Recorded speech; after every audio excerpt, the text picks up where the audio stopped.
Integrate it. Add wings to your career. नमस्कार दोस्तों, welcome back to integrate it add wings to your career. So अपन पढ़ रहे थे वाटर का ट्रीटमेंट और ऑलमोस्ट अपने सारा ट्रीटमेंट खत्म कर लिया था।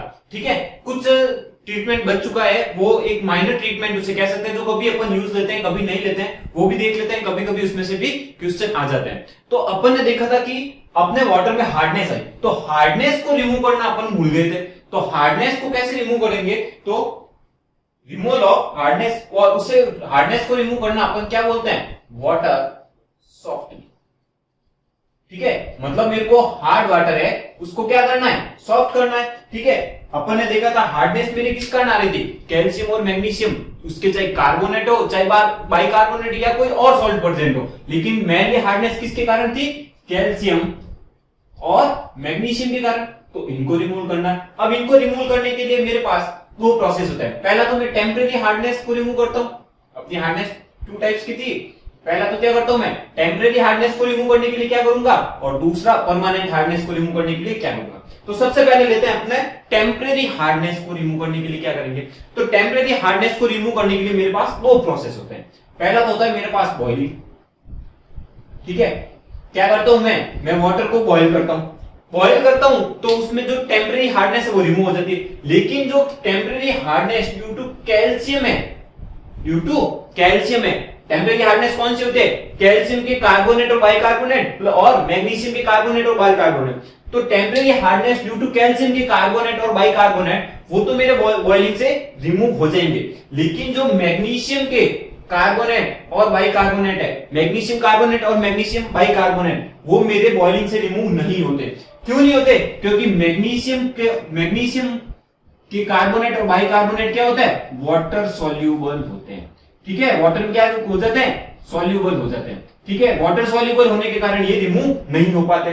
तो इसके लिए बॉइलिंग से मैं क्या करूंगा, कैल्शियम के कार्बोनेट और बाइकार्बोनेट की हार्डनेस को रिमूव कर दूंगा, लेकिन मैग्नीशियम कार्बोनेट और बाइकार्बोनेट को रिमूव नहीं कर पाऊंगा। इसलिए मैं दूसरा प्रोसेस क्या लेता हूं, मैग्नीशियम कार्बोनेट और बाइकार्बोनेट को रिमूव करने के लिए लाइम यूज करता हूं। ठीक है, और अपन ने लाइम के बारे में थोड़ा सा कहां पढ़ा है अभी, डिसइंफेक्शन में, कि मेरा लाइम क्या करता है, हार्डनेस को रिमूव करता है। अपन ने वहां भी वही देखा, लेकिन एक्सेस लाइम होता है वो मेरा क्या काम करता है, डिसइंफेक्शन का काम करता है। ठीक है, तो लाइम मेरे क्या रिमूव कर लेता है, हेंस यहां लिख सकते हैं कि हेंस मैग्नीशियम की जो hence hardness due to magnesium is removable by lime,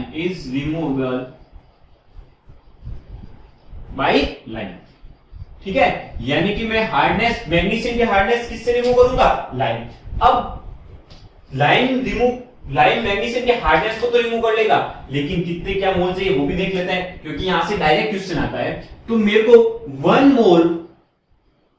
1 mole of magnesium carbonate required, 1 mole of magnesium carbonate है अगर मेरा MgCO3, ठीक है, 1 मोल ऑफ मैग्नीशियम कार्बोनेट है, तो इसको रिमूव करने के लिए मेरे को क्या चाहिएगा, 1 मोल ऑफ लाइम। यानी 1 मोल ऑफ लाइम किसको रिमूव कर सकता है, मेरा 1 मोल ऑफ मैग्नीशियम कार्बोनेट, और 1 mole of magnesium bicarbonate MgHCO3 और ट्वाइस। तो 1 मोल ऑफ मैग्नीशियम बाइकार्बोनेट, ठीक है, ये रिमूव किससे होगा, 2 मोल ऑफ लाइम। क्या चाहिए मेरे को, 2 मोल, यानी कि 1 मोल ऑफ मैग्नीशियम कार्बोनेट को रिमूव करने के लिए मेरे को 1 मोल ऑफ लाइम की रिक्वायर होगी, और 1 मोल ऑफ मैग्नीशियम बाइकार्बोनेट को रिमूव करने के लिए 2 मोल ऑफ लाइम की रिक्वायर होती है। और मेरे प्यारे दोस्तों, यहां से क्वेश्चन बहुत बार पूछा जाता है। ठीक है, और ये भी पूछा जाता है मेरे पास बॉइलिंग, मैं अगर बॉइलिंग करता हूं तो मैग्नीशियम की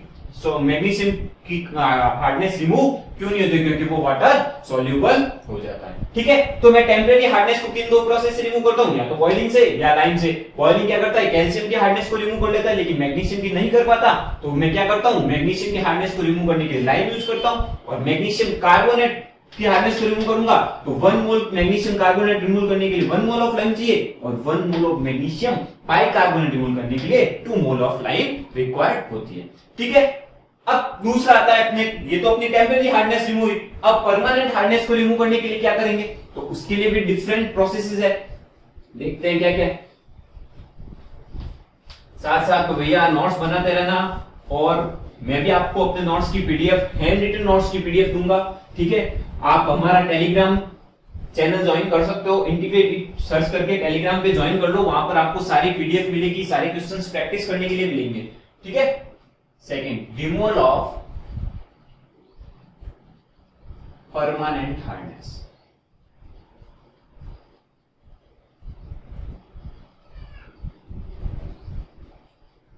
ठीक है, तो परमानेंट हार्डनेस के रिमूव करने के लिए मैं पहला प्रोसेस क्या लेता हूं, lime soda process. Lime soda process. अब पहले तो परमानेंट हार्डनेस मेरे होती किसके कारण है, तो किसके कारण होती है भाई, कैल्शियम और मैग्नीशियम के सॉल्ट, कैसे, calcium chloride, magnesium chloride, calcium sulphate, इनके कारण होती है मेरी परमानेंट हार्डनेस, ठीक है। तो लाइम सोडा प्रोसेस में क्या करते हैं, पहले अपन लाइम उसमें मिलाते हैं। लाइम क्या करता है, कैल्शियम, लाइम क्या करता है मेरी कार्बोनेट, एंड लाइम क्या करता है, कार्बोनेट की जितनी हार्डनेस होगी वो लाइम रिमूव करता है, लेकिन जो बाइकार्बोनेट की हार्डनेस है वो कौन रिमूव करता है, सोडा। तो यहां अपन पॉइंट लिख सकते हैं कि लाइम रिमूव कार्बोनेट हार्डनेस और soda remove non carbonate hardness. Lime removes carbonate hardness,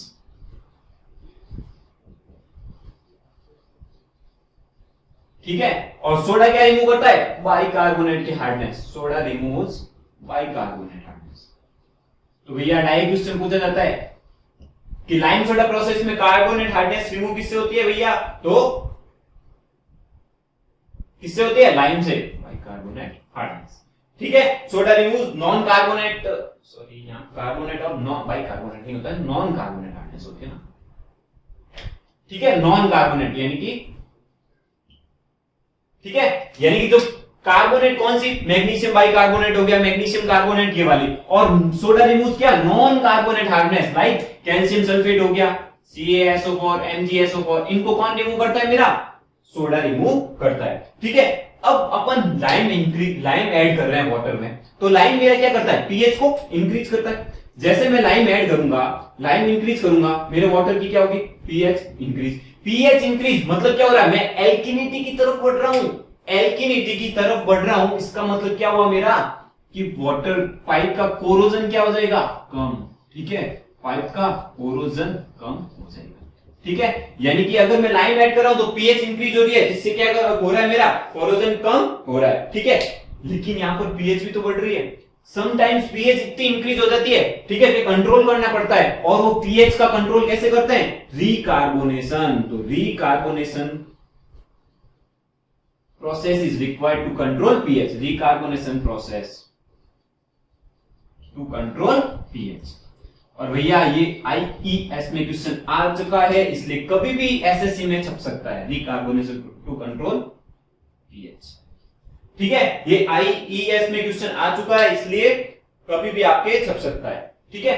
अब लाइम सोडा प्रोसेस कर रहा हूं, तो क्या मेरे को वाटर ऑफ जीरो हार्डनेस का कंप्लीट हार्डनेस रिमूव हो सकती है क्या, तो ये बिल्कुल नहीं, आपके कंप्लीट हार्डनेस इससे रिमूव नहीं हो सकती।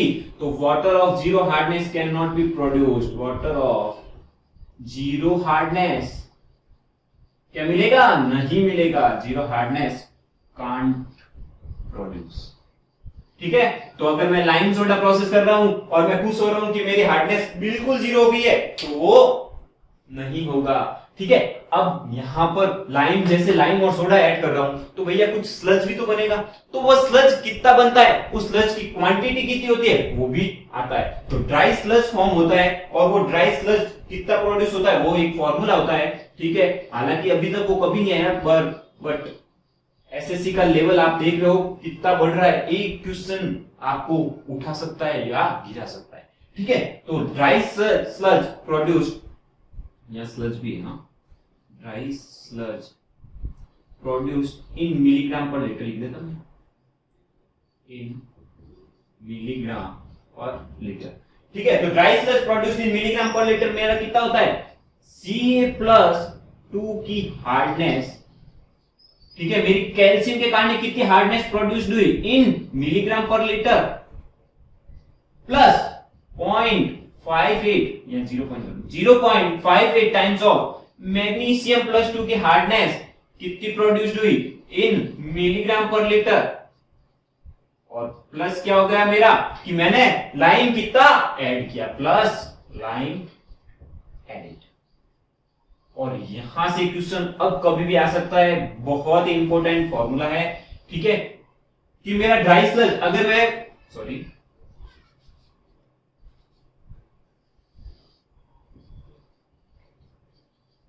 ठीक है, कि अगर मैं लाइम सोडा प्रोसेस करता हूं तो मेरा वहां पर ड्राई स्लज बनता है, ठीक है, तो ड्राई स्लज कितना बनता है, तो ये फॉर्मूला बनता है। अब यहां से आपको ये फैक्टर भी पूछ सकते हैं कि पॉइंट यहां क्या होता है, यहां एक्स दे देंगे और पूछ लेंगे क्या होता है, तो 0.58 होता है। तो ड्राई स्लज इन मिली प्रोड्यूस कितना होता है मिलीग्राम पर लीटर, कि मेरी कैल्शियम के कारण हार्डनेस कितनी है इन मिलीग्राम पर लीटर, प्लस 0.52 मैग्नीशियम के कारण कितनी है इन मिलीग्राम पर लीटर, प्लस लाइम एडेड, ये सारे मिलीग्राम पर लीटर में होते हैं, ठीक है। और large quantity of sludge produce होती है लाइम सोडा प्रोसेस में, इसलिए इसको डिस्पोज करना काफी भारी पड़ता है, इसलिए ये प्रोसेस कम लेते हैं, क्योंकि ना तो जीरो हार्डनेस का वाटर मिलता है और एक ड्राई स्लज फॉर्म और होता है, और प्लस रिकार्बोनेशन और रिक्वायर्ड होता है क्योंकि पीएच को भी कंट्रोल करना पड़ता है, ठीक है। अब रिमूव हार्डनेस कितनी रिमूव हार्डनेस कर सकता है ये अबाउट, तो लाइम सोडा प्रोसेस है ये अप टू 50 मिलीग्राम पर लीटर तक की हार्डनेस को मेरा रिमूव कर सकता है, कितने 50 मिलीग्राम पर लीटर तक की हार्डनेस को रिमूव कर सकता है। तो ये होता है अपना लाइम सोडा प्रोसेस, इसके बारे में अपन ने पूरा पढ़ लिया। वो कितने टाइप के क्वेश्चन बन सकते हैं, देखो लाइम क्या रिमूव कर सकता है, carbonate hardness, soda non carbonate hardness, lime increase होता है तो पीएच बढ़ती है तो पाइप की कोरोजन डिक्रीज हो जाती है, रिकार्बोनेशन क्यों करते हैं क्योंकि पीएच को कंट्रोल करना है, ड्राई स्लज फॉर्म क्या होता है ये भी हमने देख लिया, और कितनी हार्डनेस तक रिमूव हो सकता है 50 मिलीग्राम पर लीटर। तो यहां से क्वेश्चन बनने के चांस बहुत है। अब परमानेंट हार्डनेस को रिमूव करने के लिए दूसरा प्रोसेस, और उस प्रोसेस से क्वेश्चन काफी बार आ चुका है और बार बार रिपीट भी होता है वही क्वेश्चन, देखते हैं कौन सा प्रोसेस है भैया। अब लाइम सोडा तो पूरा हटा नहीं सका, दूसरा देखते हैं, दूसरा हटाने वाला कौन सा है, सबके माइंड में आ गया होगा अब तो, yes zeolite process. So second अपना होता है जियोलाइट प्रोसेस, या जिसे अपन बोलते हैं base exchange process. Base exchange process, base exchange process या जियोलाइट प्रोसेस।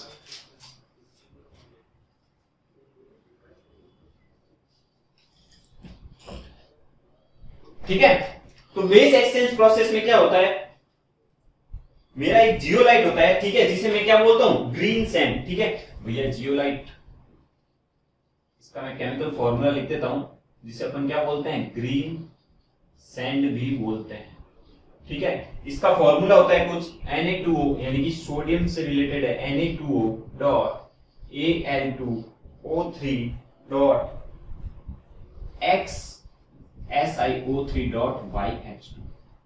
तो ये ध्यान रखना भैया, इसमें क्या क्या होता है कि sodium, aluminium oxide, silicon oxide और वाटर, इन सब का कॉम्बिनेशन होता है, वो मेरा क्या होता है जियोलाइट होता है, ठीक है। और इसे अभी देखेंगे अपन कि इसको NaZ की फॉर्म में लिखते हैं, जो बाकी बचा है इसको Z की फॉर्म में लिख देते हैं और NaZ, इससे वापस ये प्रोसेस क्या बनता है अपना जियोलाइट हार्डनेस रिमूव करने के बाद वापस ये बन सकता है, ठीक है। इसलिए प्रोसेस अपने काम का भी है, और ये क्या करता है जीरो हार्डनेस का वाटर लेता है, रिमूव कंप्लीट हार्डनेस, यानी कि वाटर प्रोड्यूस कौन सा हो सकता है, zero hardness water can be produced, ठीक है। तो जीरो हार्डनेस, ये क्वेश्चन बार बार आता है भैया कि मैं जीरो हार्डनेस का वाटर चाहिए तो कौन सा प्रोसेस करूंगा, बेस एक्सचेंज प्रोसेस या जियोलाइट प्रोसेस, और इसमें क्या यूज करते हैं अपन ग्रीन सैंड यूज करते हैं, ठीक है। अब मेरा ये जियोलाइट वापस रीजनरेट हो जाता है, क्योंकि क्या रिएक्शन करके जो बनाता है किससे क्या प्रोड्यूस होता है, रीजनरेट हो जाता है फ्रॉम, किससे रीजनरेट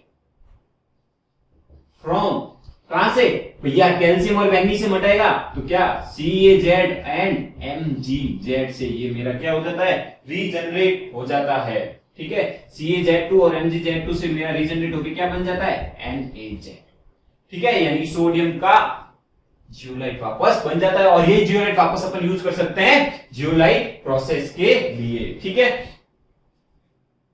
अब ये क्या होता है, तो इसके बारे में थोड़ा देखें तो ये थोड़ा कॉस्टलियर होता है। कॉस्टलियर किसके कारण होता है, तो अभी कॉस्टलियर किसके कारण? अगर मेरे वाटर में Fe और मैग्नीज यानी कि आयरन और मैग्नीज प्रेजेंट होंगे तो उसके लिए कॉस्ट होगा। क्यों होगा अभी बताते हैं। If Fe and manganese are present, क्यों होता है Fe एंड मैग्नीज? क्योंकि क्या करता है, अगर Fe and manganese are present होता है तो ये वापस मेरा क्या बनता है, ये जियोलाइट वापस इस फॉर्म में वापस नहीं बन पाता है। ठीक है, क्योंकि हिंड्रेंस आ जाती है Fe और Mn के कारण, इसके कारण ये वापस रीजनरेट नहीं हो पाता है, और ये रीजनरेट नहीं होगा तो ये वापस मैं यूज नहीं कर पाऊंगा, और इसलिए ये मेरा थोड़ा कॉस्टलियर हो जाता है। नहीं तो अगर ये Fe और Mn नहीं होगा तो ये वापस मैं रीजनरेट भी तो कर सकता हूं ना, और वापस यूज कर सकता हूं। ठीक है, अब लाइम सोडा प्रोसेस में स्लज बन रहा था, इसमें कोई स्लज भी नहीं बनता भैया, तो ये और अच्छी बात अपने नो स्लज प्रोड्यूस। ठीक है, नो स्लज प्रोड्यूस। ठीक है, अब ये किसके लिए यूज करते हैं, तो जहां पर जीरो हार्डनेस का वाटर चाहिए वहां यूज करते हैं। कहां चाहिए भैया, बॉयलर इंडस्ट्री में। चाहिए या नहीं चाहिए, बॉयलर इंडस्ट्री में अपन यूज करते हैं इसको। ठीक है, और किस में यूज करते हैं, टेक्सटाइल इंडस्ट्री में यूज करते हैं। बॉयलर इंडस्ट्री, टेक्सटाइल इंडस्ट्री, इन सब में यूज करते हैं, क्योंकि अपन को वाटर ऑफ जीरो हार्डनेस चाहिए इसमें, इसलिए ये प्रोसेस यूज करते हैं। ठीक है, तो इससे बार बार क्वेश्चन आता है भैया कौन सा जीरो हार्डनेस का वाटर मैं किससे प्रोड्यूस करता हूं, तो दोनों में से या तो बेस एक्सचेंज प्रोसेस लिखा हुआ है या जियोलाइट प्रोसेस लिखा हुआ आएगा। ठीक है, और ये भी क्वेश्चन आता है कि बॉयलर और टेक्सटाइल इंडस्ट्री में मेरे को वाटर चाहिए तो मैं कौन सा प्रोसेस यूज करूंगा, तो यहाँ डायरेक्ट भी क्वेश्चन आता है, क्योंकि इसमें जीरो हार्डनेस का वाटर चाहिए होता है। ठीक है, तो ये दो प्रोसेस थे जो परमानेंट हार्डनेस को रिमूव करने के लिए बहुत इंपॉर्टेंट थे, और इनसे क्वेश्चन बनता है। अब एक छोटा सा तीसरा प्रोसेस आता है जिसे डीमिनरलाइजेशन प्रोसेस भी कहते हैं। डीमिनरलाइजेशन मतलब मिनरल को हटाना। ठीक है, नाम से पता चल रहा है मिनरल्स को हटाना, रिमूव करना। देख लेते हैं उसमें भी एक दो पॉइंट जो खास है। भैया एसएससी है, कहीं से क्वेश्चन आ सकते हैं, और आपको पता है एसएससी का लेवल दिन ब दिन कितना बढ़ रहा है, कुछ छोड़ना तो है ही नहीं। तो नेक्स्ट आता है अपना सी, डीमिनरलाइजेशन प्रोसेस। डीमिनरलाइजेशन,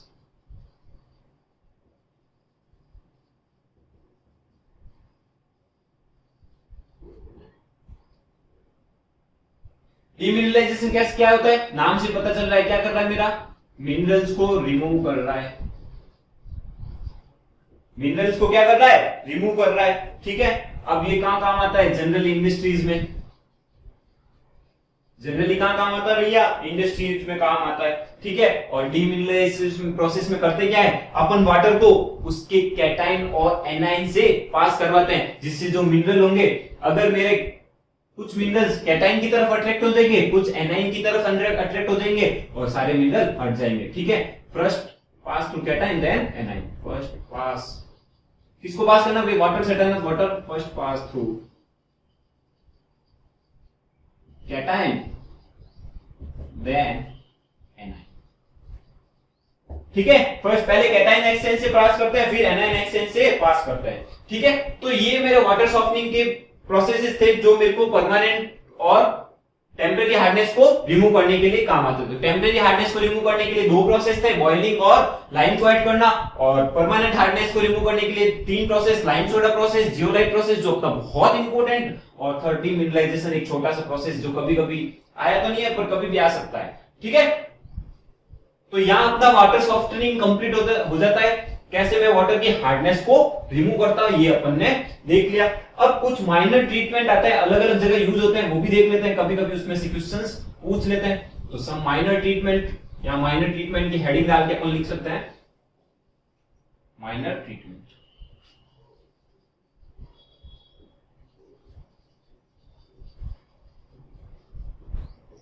कुछ माइनर ट्रीटमेंट होते हैं। ठीक है, जैसे पहला मेरा एक्टिवेटेड कार्बन,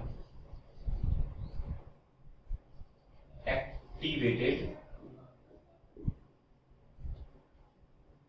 स्प्लिंग चेक कर लेना, वैसे तो सही लग रही है मेरे को तो। ठीक है, चेक करते रहना, स्प्लिंग पे मत जाना। अब एक्टिवेटेड कार्बन मेरा क्या करता है, जो मेरे टेस्ट प्रोड्यूसिंग कुछ कंपाउंड होते हैं या ऑर्गेनिक मैटर है उसको रिमूव करता है। तो यहां मैं डायरेक्ट लिख दूं, रिमूव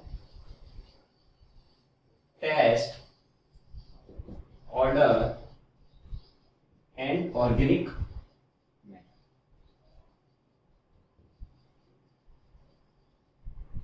ठीक है, ये छोटे छोटे पॉइंट है, और इसकी डोज कितनी होती है 5 to 20 मिलीग्राम पर लीटर। ठीक है, फिर दूसरा आता है कुछ बाई CuSO4 कॉपर सल्फेट। ठीक है, CuSO4 क्या करता है मेरे एल्गी के ग्रोथ को कंट्रोल करता है। यहां एक बार ये क्वेश्चन पूछा हुआ है, ठीक है, कि एल्गी के ग्रोथ को कंट्रोल करना है तो मैं क्या यूज करूंगा, कॉपर सल्फेट। ठीक है, तो ये क्या करता है, कंट्रोल ग्रोथ ऑफ एल्गी। ठीक है, ये क्वेश्चन पूछा है भाई, मेरे को नहीं पता कौन सा एग्जाम पूछा है, ये गारंटी है ये क्वेश्चन 1 या 2 बार आ चुका है। अब कौन सा एग्जाम है ये आप देख लेना। ठीक है, थर्ड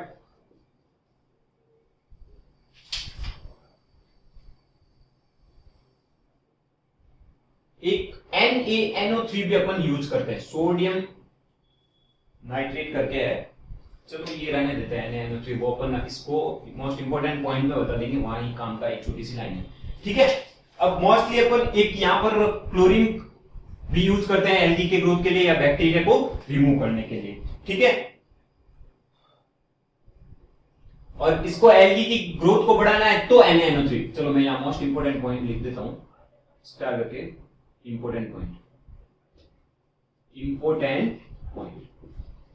ठीक है, तो क्या होता है, क्लोरीन भी अपन यूज करते हैं किसके, एल्गी की ग्रोथ को कंट्रोल करने के लिए, एल्गी की ग्रोथ को control growth of algae, control growth